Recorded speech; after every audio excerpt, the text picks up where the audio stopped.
Now, the European Football Championship kicks off in Warsaw later today. The tournament's being co-hosted by Poland and Ukraine. And now this is the biggest sports event held in Eastern Europe since the fall of the Iron Curtain. This is the Euro 2012 fan zone in central Kiev. It's been a last-minute effort to get it ready for the start of the championship.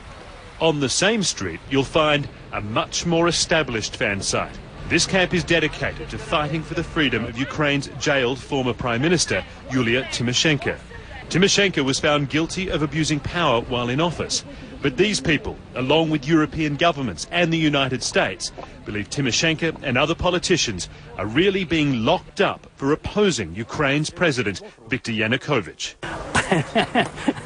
Every morning? Every morning, when I'm here. Yeah. I do this. Mykola Azarov is Mr. Yanukovych's political ally and Ukraine's Prime Minister. The view of Europe, other countries, and indeed many Ukrainians is that your president and his government is using this country's judicial system to eliminate political rivals. Why shouldn't they believe that to be true? It's not the best thing for serious politicians to give a conclusion based on what they read in newspapers. This country has a notorious reputation for corruption, and public suspicion has grown as the Euro's planning budget has soared to around $6 billion. There are some views, analytical views, that at least one-third of this state money, budget money, comfortably settled in the pockets of those in power. No doubt we have corruption. We are fighting it. Many of our opponents, who made a huge attempt to discredit Euro and Ukraine, have exaggerated this problem.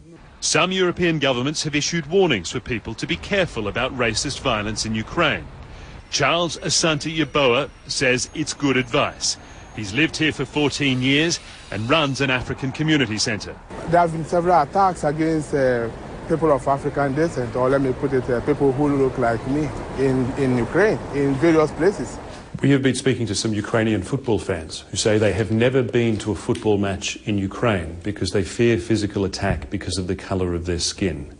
Surely that is an embarrassment for a country that is about to host an international football tournament.